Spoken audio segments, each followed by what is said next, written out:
무엇을 기억하며 살 것인가? 라는 제목으로 하나님의 말씀을 증언하겠습니다. 지난 한 주간 여러분의 일상이나 국가 차원에서 가장 기억되는 것들이 무엇일까요? 저는 개인적으로 이제 우리 방석교회에서 사역의 시작이었습니다. 월삭 새벽기도회를 시작으로 새벽기도회와 수요 오전 예배 또 시찰 야유회도 다녀왔습니다. 국가 차원으로는 당연히 지방 선거가 또 가장 기억될 것입니다. 아마도 우리가 21세기 한국이라는 공통된 시간과 공간에 살고 있지만 가장 기억되는 것이 무엇입니까에 대한 대답은 다를 것으로 생각합니다. 우리 각자는 지난 시간 속에서 기억하는 일들이 서로 다르고 심지어 같은 사건도 다르게 기억합니다. 그 이유는 우리 각자의 성품과 관심 그리고 삶에서 추구하는 바가 다르기 때문입니다. 영화 한 편을 소개합니다. 메멘토라는 영화가 있습니다. 이 영화의 줄거리를 간단히 소개하자면 주인공 남자의 부인이 살해됩니다. 그 현장에서 남자는 범인과 싸우다가 머리를 맞고 쓰러져요. 그 사고 이전의 일들은 기억하지만 그 이후부터는 10분 동안만 기억을 유지할 수 있는 기억 실마리증이라는 희소병에 걸립니다. 남자는 그때부터 부인을 죽인 살인자를 찾겠다는 일념으로 살아갑니다. 그는 기억이 10분 동안만 유지되기 때문에 사람을 만날 때마다 사진을 찍어 놓았습니다. 그 사람과의 대화를 근거로 그 사람에 대한 평가를 사진 아래에 적어 놓지만 어느 사람도 믿지 못하는 괴물과 같은 사람으로 변해갑니다. 부인을 죽인 살인자를 잡았음에도 불구하고 그 사실을 기억하지 못하기 때문에 남자는요 복수 행각을 다시 계속합니다. 그런 남자를 보면서 한 친구가 이렇게 힐책합니다. 제발 너 자신을 봐라. 도대체 너는 누구냐? 과거의 너는 있지만 현재의 너란 존재하지 않는다. 너는 모든 걸 네가 원하는 대로 조작하면서 무엇을 하는지도 모르고 살아가고 있다. 이 영화는 저에게 기억에 관한 두 가지의 중요한 사실을 깨닫게 해주었습니다. 첫째는 기억은 나의 정체성을 만들어주는 기초란 점입니다. 과거에 대한 기억들은 현재의 나를 형성하고 미래의 나가 어떻게 살아갈지 방향을 보여줍니다. 둘째로 기억은 객관적 사실의 종합이 아니라 나의 주관적이고 선택적인 정보 수집과 의미 부여의 결과임을 알게 해주었습니다. 오늘 여러분 우리가 함께 읽은 본문 신명기 8장의 본문 역시 기억이 나의 정체성을 형성해주는 중요한 기초임을 보여줍니다.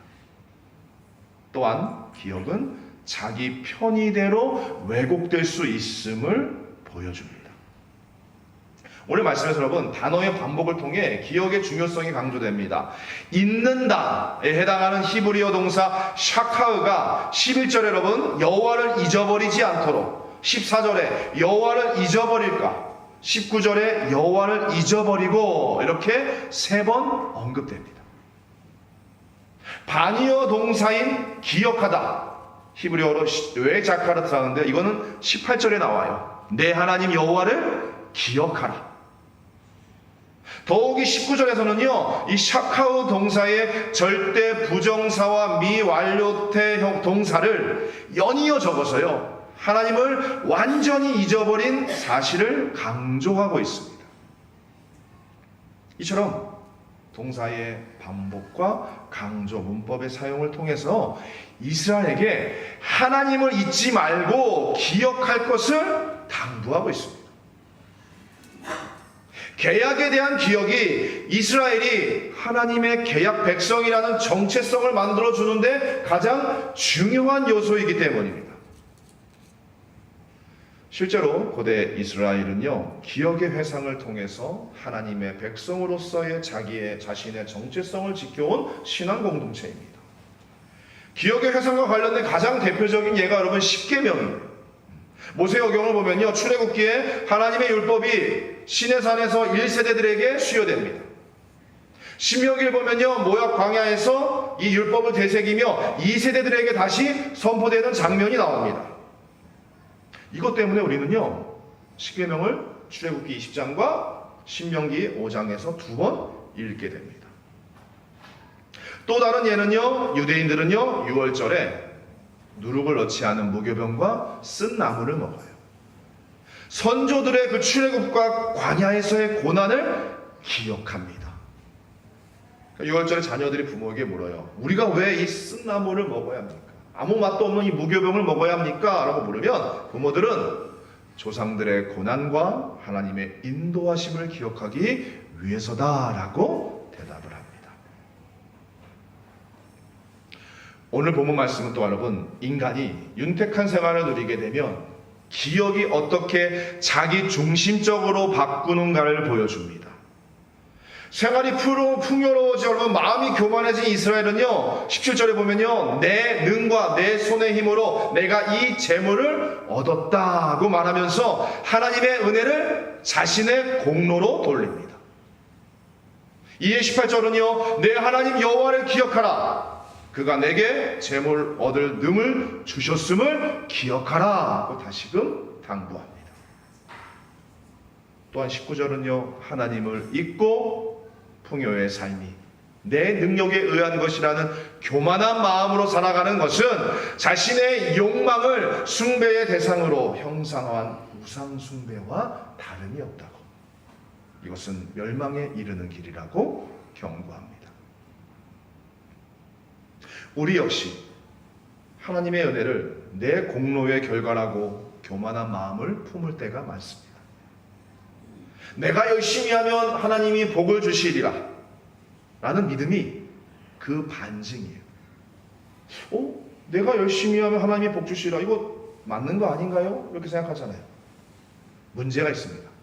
하나님께 순종하면 복을 주신다는 사실이 아니라 복의 원인을 하나님의 은혜가 아닌 나의 공로로 돌리는 데 있는 거예요. 내가 기도를 열심히 하면, 교회 봉사를 열심히 하면, 헌금을 많이 하면, 선행을 많이 하면 하나님이 복 주시리라는 믿음 뒤에는 그 은혜는 하나님이 아니라 나의 열심, 즉 내 능력이 빚어낸 결과라는 생각이 깔린 것입니다.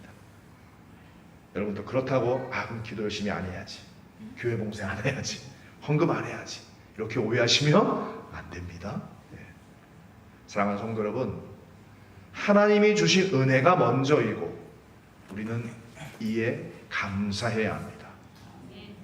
그 감사로 말미암아 기도와 봉사와 헌신을 하는 거룩한 성도의 삶을 살고 또 살아가야 합니다. 나의 열심, 능력이 하나님의 은혜를 끌어내는 것이 아니라 하나님의 은혜가 우리의 열심을 끌어내는 것을 잊지 말아야 할 것입니다.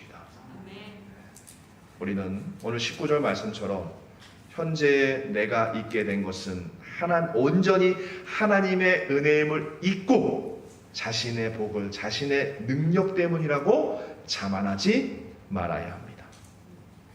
자신의 욕심을 늘려가는 자는 멸망의 길로 갈 수밖에 없습니다.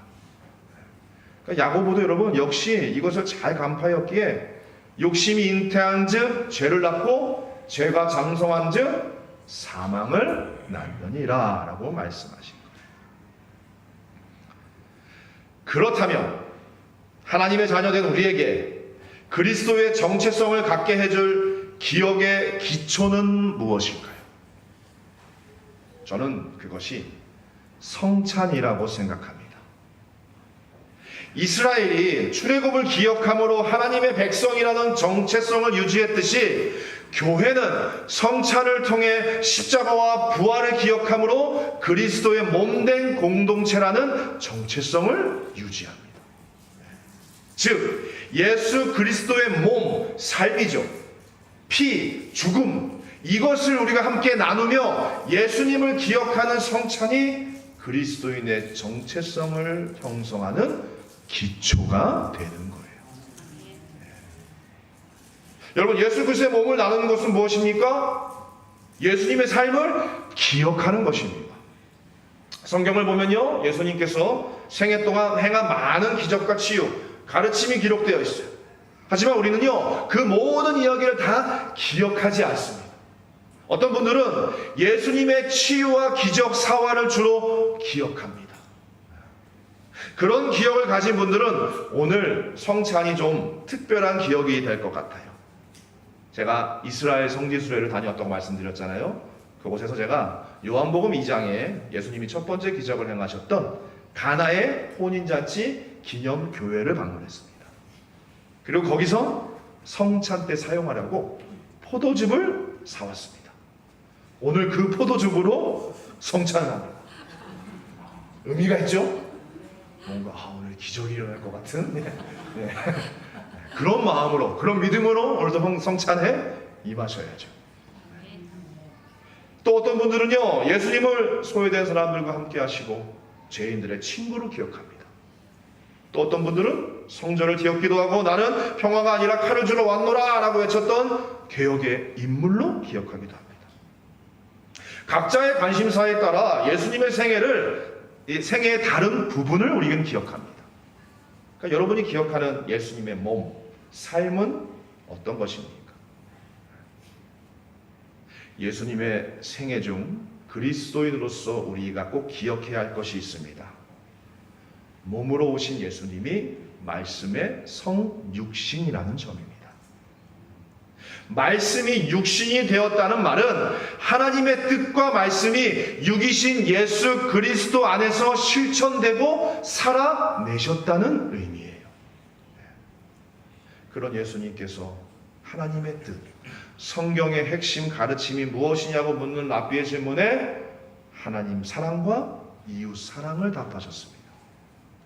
결론적으로 여러분, 우리는 성찬에서 그리스도의 몸을 나눌 때마다 몸으로 이 땅에 살면서 하나님을 사랑하고 이웃을 사랑하며 돌보신 하나님의 사랑을 기억해야 합니다. 다음으로 그리스도의 피를 나누는 것은 무엇일까요? 예수님의 죽음을 기억하는 것입니다. 여러분은 예수님의 죽음을 무엇으로 기억하십니까? 메시아를 통해 국권을 회복하려던 열심당 유대인들에게 그 죽음은 정치적 패배로 기억될 것이에요. 제국의 안위를 염려하던 로마인들에게 그 죽음은 체제 전복 세력을 진압한 결과로 기억될 것입니다. 그러나 그리스도인들에게 이 죽음은 인간을 사랑하셔서 그들의 죄를 용서해 주시기 위해 죽기까지 복종한 하나님의 긍휼하신 사랑과 용서의 은혜로 기억됩니다. 하나님은 우리가 하나님 앞에 내놓을 의로움이 없음에도 불구하고 우리를 기억하시고 우리의 죄를 묻지 않고 용서하시는 긍휼의 하나님이십니다. 포로지에서 여러분, 고아처럼 버려진 채 울부짖는 이스라엘이 하나님께서 나를 버리시며 주께서 나를 잊으셨다고 탄식할 때 여인이 어찌 그 젖먹는 자식을 잊겠으며 자기 태에서 난 아이를 긍휼히 여기지 않겠느냐. 그들은 혹시 잊을지라도 나는 너를 잊지 아니할 것이라고 대답하신 그 하나님이 인간을 고아처럼 버려두지 않으시고 이 땅에 친히 오셔서 죄의 제물이 되신 용서하시는 하나님의 사랑을 우리는 기억합니다. 제가 지난주에 시찰 야외를 다녀왔다고 말씀드렸습니다. 부여를 다녀왔습니다. 부여에 가서 황포 돛배를 타고 낙하함, 삼천공녀와 관련 있는 낙하함이 있는 고란사에 갔습니다. 고란사에 약수가 있더라고요. 고란 약수를 먹으면 3년이 젊어진다고. 다 다들 드시더라고요. 제가 제일 나이가 어렸지만 저도 조용히 먹었습니다. 네. 지난달 여러분 석가탄신일이 있었죠. 아직도 뭐 화려한 장식들과 막 금박 잎 엽서에 막 기도 제목들이 막 걸려 있더라고요. 그 중에 대웅전을 제가 보면서 제 눈에 들어온 것이 하나 있었습니다. 큰 불상이 있고 더 위에도 다 이렇게 기도 제목들이 걸려 있어요. 가장 중앙에 대통령 이재명, 그 왼쪽에 충남도지사 후보 한 분, 오른쪽에도 충남도지사 후보 한 분, 충남도지사 당선 발언이라는 기도 제목으로 걸려 있더라고요. 한 분은 이루어졌죠. 한 분은 이루어졌습니다. 지나가면서 이걸 보는 사람들은 어떤 생각을 할까요? 이 고란사절에 대통령도 왔다 가고 도지사 후보들도 왔다 가고, 야, 이 절이 보통이 아니구나, 대단한 절이구나, 높은 사람들이 많이 오는구나, 이런 생각을 할 거예요. 높은 사람을 만났는데 그분이 나를 기억해 준다면 얼마나 영광이겠습니까? 위대하고 높은 존재가 나를 기억해 주는 것은 나의 존재를 높게 만들어 줍니다. 그러나 여러분, 우리는 십자가를 바라봐야 합니다. 십자가의 죽음은 벌레 같은 나를 존귀한 존재로 인정하고 기억해 주시는 것입니다. 그것도 모자라 그런 나를 위해 죽음까지도 마다하지 않으시는 하나님의 긍휼하신 사랑의 표상입니다. 우리 청주 방석교회가 하나님의 사랑을 기억하는 신앙 공동체가 되기를 축원합니다. 여러분, 우리의 기억은 죽음에서 끝나지 않습니다. 우리의 기억은 죽음을 이기고 살아나신 부활의 그리스도로 이어집니다. 죽음과 같은 순간들 속에서도 예수님의 그 부활에 대한 뚜렷한 기억과 믿음이 있으므로 기독교는요, 절망이 아닌 희망의 종교이며 구원의 종교가 되는 거예요. 죽음의 권세 앞에 굴하지 않으시고 부활하신 그리스도를 기억하면서 우리는 불의의 상황에서도 고난 속에서도 역경을 이겨낼 힘을 얻게 됩니다. 신명기 8장 19절에 여러분, 하나님을 잊으면 멸망의 길에 이른다고 했다면 우리를 향한 하나님의 사랑을 기억하고 그를 의지하면 생명의 길에 이르게 될 줄 믿습니다. 아마도 예수님께서는 영화 메멘토에서 10분 단위로 기억을 잊어버리는 기억 실마리증에 걸린 남자처럼 창조주 하나님의 사랑과 십자가의 은혜를 자꾸만 잊어버릴 것 같은 우리를 위해 성찬을 통해 그의 몸과 피를 기념하라고 당부하셨는지도 모르겠습니다. 오늘 여러분, 우리가 성찬식을 갖습니다. 매월 첫째 주에 성찬식을 갖기로 했습니다. 성찬을 나눌 때마다 나를 가장 소중히 여기시고 아끼시며 기억해 주신 하나님의 사랑을 마음으로 기억하시기를 바랍니다. 사랑하는 우리 청주 방석교회 성도 여러분, 사람은 무엇을 기억하느냐에 따라 살아가는 방향이 달라집니다. 이스라엘이 하나님을 잊어버렸을 때 교만해졌고 결국 멸망의 길로 나아갔습니다. 반대로 하나님을 기억할 때 하나님의 백성으로 살아갈 수 있었습니다. 우리도 마찬가지입니다. 우리는 쉽게 잊어버립니다. 받은 은혜를 잊고 하나님의 사랑을 잊고 십자가의 은혜를 잊습니다. 그러기에 예수님께서는요, 성찬을 제정하시며 말씀하신 거예요. 너희가 이것을 행하여 나를 기억하라, 기념하라, 같은 뜻입니다. 기억하라. 성찬은 여러분 단순한 의식이 아닙니다. 우리를 위해 몸을 내어주신 예수님, 우리를 위해 피 흘리신 예수님, 그리고 죽음을 이기시고 부활하신 예수님을 기억하는 거룩한 시간입니다. 우리가 그리스도를 기억할 때 우리는 하나님의 자녀라는 정체성을 회복하게 됩니다. 십자가를 기억할 때 교만 대신 감사가, 원망 대신 찬양이, 절망 대신 소망이 우리 안에 살아나게 됩니다. 이번 한 주간도 세상의 많은 일이 우리의 마음을 흔들겠지만 무엇보다 우리를 끝까지 기억하시고 사랑하시는 하나님을 기억하며 살아가는 저와 여러분 되시기를 주님의 이름으로 축원합니다. 아멘.